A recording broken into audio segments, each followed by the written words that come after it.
હમીરસરમાં બનતી આત્મહત્યાની ઘટના અંગે ભુજ નગરપાલિકા દ્વારા હેલ્પલાઇન નંબર તેમજ એક ટીમ બનાવવામાં આવી.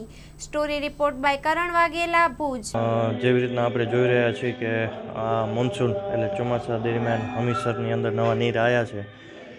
ત્યાર પછી સુસાઇડની ઘટના ઘણી બધી વધી છે. આપણે સોશિયલ મીડિયા દ્વારા અને અખબારી યાદી દ્વારા આપણે આ જાણી છે.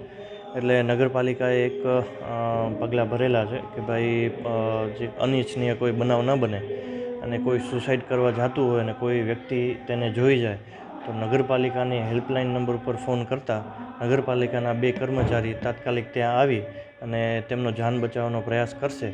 તે માટે થઈ અને ફાયર વિભાગની અંદર જે આપણા લાઈફગાર્ડ છે તેને નગરપાલિકાની કચેરીની અંદર બેસાડી, જેથી હમીરસર અને નગરપાલિકાનું અંતર ખૂબ ઓછું હોવાથી આપણે કોઈનો જીવ બચાવી શકીએ છીએ. એટલે હેલ્પલાઇન નંબર ઉપર ફોન કરી અને કોઈ પણ વ્યક્તિ નગરપાલિકાનો સંપર્ક કરશે તો 2 લાઈફગાર્ડ તાત્કાલિક ત્યાં જઈ અને જે તે વ્યક્તિ જે ડૂબતા હશે એનો આપણે બચાવ કરી શકીશું. નગરપાલિકા દ્વારા ફાયર બ્રિગેડના જે જવાનોને રાખવામાં આવ્યા છે, કેટલી ટીમો બનાવવામાં આવી છે? ટોટલ 2 પાડાની અંદર આ ટીમ બનાવવામાં આવી છે. સવારથી બપોર ને બપોરથી રાત એવી રીતના. સવારથી બપોર 2 વ્યક્તિ અને બપોરથી રાત 2 વ્યક્તિ એવી રીતના ટોટલ 2 ટીમ બનાવવામાં આવેલી છે. માં motor driving, safe and sure driving.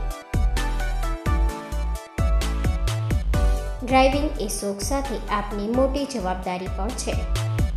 અમારા ઇન્સ્ટ્રક્ટર દ્વારા સચોટ અને સરળ માર્ગદર્શન. આપની રોજની તાલીમની માહિતી મેળવીને શું અધુરાશ છે એના ઉપર પૂરું ફોકસ કરાય છે.